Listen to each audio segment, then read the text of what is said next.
তো অনুশীলনীর 9 নম্বর অঙ্কে বলেছে যে 3.3/4 মিটার ও 2.1/3 মিটার দৈর্ঘ্যের ফিতা একত্রে কত মিটার? একত্রে বলেছে। একত্রে বলে কি করতে হবে? যোগ করতে হবে। একত্রে তাহলে কি এই যে এটা এবং এটা কি যোগ করতে হবে, তাহলে যোগ লেখো। সমাধান কি একত্রে বলেছেন, একত্রে হলে কি করতে হবে? ভগ্নাংশগুলো যোগ করতে হবে। তাহলে কি আছে? 3.3/4 যোগ 2.1/3, ঠিক আছে? যোগ করো। তাহলে ভগ্নাংশ যোগ করার জন্য প্রথমে এটা কি মিশ্র আছে, তাই মিশ্র থেকে অপ্রকৃত নিয়ে যেতে হবে। তাহলে মিশ্র থেকে অপ্রকৃত কি করতে হবে? যে 4 এবং 3 গুণ দাও, 3 4 12, 12-র সাথে 3 কি যোগ করতে হবে। এটা গুণ হবে, গুণ করে যেটা পাবে এটার সাথে যোগ করতে হবে। তাহলে 3 4 12, 12-র সাথে 3 যোগ করলে 15, তাহলে 15/4 যোগ আবার কি 3 আর 2 গুণ করলে 3 2 6, 6-এর সাথে 1 যোগ করলে 7, 7/3, ঠিক আছে? লসাগু বের করো। 3 এই যে 3 আর 4 কোন সংখ্যায় দ্বারাই কি দুইটা সংখ্যাকে ভাগ যায় না, তাহলে ভাগ না গেলে কি করতে হয়? সংখ্যা দুটো গুণ দিয়ে দিতে হয়। 3 4 12, 12 হচ্ছে লসাগু। লসাগু কত বললে? 12, 12 বসাই দাও। 12, 12 কে এই হর দ্বারা ভাগ দিতে হবে। তাহলে কত পাবা? 12-কে 4 দ্বারা ভাগ দিলে 3 পাবা। 3-এর সাথে এটা গুণ করতে হবে। 3 15 45 যোগ আবার কি 12-কে 3 দ্বারা ভাগ করলে 3 4 12, 4 পাবা। 4 তখন এর সাথে সাথে গুণ হবে, 4 সাথে 28, দেখো। তারপরে কি? তাহলে এই যে 8 আর 5 যোগ করলে 13 হয়। 13 3 আর থাকলো 1, 1 আর 1, 1 আর 2 যোগ করলে 3, 3 আর 4 যোগ করলে 7, এটা হচ্ছে উত্তর। তো 3 নম্বর উত্তর এটা। তো 10 নম্বর অঙ্কে কি বলেছে যে গীতার কাছে 1.5/6 লিটার এবং মামুনের কাছে 13/8 লিটার জুস আছে। কার জুসের পরিমাণ বেশি এবং কত বেশি?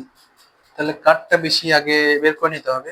তো কারটা বেশি বের করার জন্য আগে সবগুলোকে একই নিয়মে নিয়ে যেতে হবে। এগুলো কি? এটা পূর্ণ আছে না, মিশ্র আছে, এটা অপ্রকৃত আছে। তো এটা কি গীতার আছে। সমাধান লিখবা। সমাধান তাহলে গীতার আছে 1.5/6 দেখি এটা কি তুমি মিশ্র আছে, মিশ্র থেকে কি নিয়ে যাও? অপ্রকৃত নিয়ে যাও।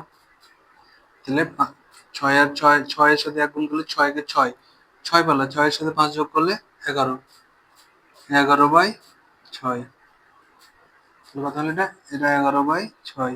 এবং কি মামুনের আছে, মামুনের কত আছে? মামুনের আছে 13/8। তো এটা হচ্ছে গীতার আছে 11/6 এবং মামুনের আছে 13/8। তো এখন কার বেশি আছে সেটা বের করার জন্য কি করতে হবে? এই ভগ্নাংশ দুইটাকে সমহর ভগ্নাংশে নিয়ে যেতে হবে। সমহর ভগ্নাংশে নিয়ে যাওয়ার নিয়ম হচ্ছে ভগ্নাংশ দুইটার হরগুলোর লসাগু বের করতে হবে প্রথমে। তো হর কি কি আছে বলো? হর হচ্ছে কি 6 এবং 8। 6 আর 8-এর লসাগু কত? প্রথমে 2 ধরা যাবে। 3 2 6, 4 2 8, আর এই 3 আর 4 কে আর ভাগ যায় না, তাহলে লসাগু কত হবে? লসাগু হবে 2 গুণিত 3 গুণিত 4, তাহলে 3 2 6, 4 6 24, লসাগু হচ্ছে 24।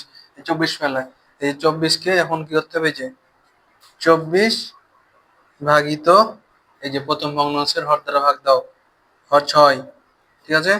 তাহলে কি 24-কে 6 দ্বারা ভাগ দিলে কত পাবা? 4 পাবা। এই 4 দ্বারা এই ভগ্নাংশের লব এবং হরকে গুণ দিতে হবে। ভগ্নাংশটা হচ্ছে 11/6।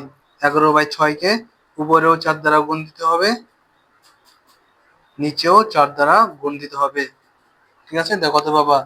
4 11 44 এবং 4 6 24, ঠিক আছে? এবং এটা হচ্ছে গীতার হলো মামুনের। তারপর হচ্ছে মামুনের 24 ভাগিত মামুনের কত আছে? যে 13/8, তাহলে 8 দ্বারা ভাগ দিতে হবে 24-কে, তাহলে কত পাবা? 3 8 24, 3 পালা। 3 দ্বারা এই ভগ্নাংশটাকে গুণ দিতে হবে। ভগ্নাংশটা হচ্ছে 13/8, 13/8-কে উপরেও 3 দ্বারা গুণ, নিচেও হরকে 3 দ্বারা গুণ, তাহলে পাবো 3 দ্বারা 39, 4 3 8 24। দেখো গীতার আছে 44/24, মামুনের আছে 39/24। তাহলে ভগ্নাংশ দুটার হর কি সমান হয়ে যায়নি? যে ভগ্নাংশের হর সমান, সমহর ভগ্নাংশের যে ভগ্নাংশের লবটা বড়, মানে দুইটা ভগ্নাংশে যদি হর নিচের হরটা সমান হয়ে যায়, তাহলে উপরে যেটা বড় থাকবে সেটা হবে বড়। এখানে যে 44, এখানে হচ্ছে 39, তাহলে বড় কোনটা? এই যে 44, 44/24। তাহলে কত আছে? তাহলে কার বেশি আছে? গীতার বেশি আছে। আর কত বেশি আছে? কার বেশি আছে এটা বের করার জন্য কি করতে হবে? বিয়োগ করতে হবে, বড়টা থেকে ছোটটা বিয়োগ করতে হবে। বেশি আছে কার? দেখলাম যে গীতার বেশি আছে, অতএব লিখতে হবে যে, এখানে আমি একটু এটা মিশাচ্ছি, গীতার বেশি আছে সমান কত বেশি আছে? বিয়োগ দাও, 44/24 বিয়োগ 39/24।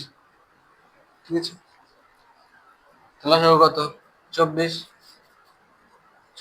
তাহলে কি 24 কে 24 দ্বারা ভাগ দিলে 24 পাবা না? 24 কে 24 দ্বারা ভাগ দিলে একের সাথে 44 গুণ দিলে 44, মাইনাস 24 কে 24 দ্বারা ভাগ দিলে একের সাথে 39 গুণ দিলে 39।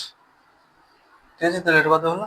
এই যে 39 থেকে, এই যে 44 থেকে 39 বাদ দিলে 5, 5/24। তাহলে কত? গীতার বেশি আছে, কত বেশি আছে? 5/24। আশা করি এটা তোমরা বুঝতে পেরেছো।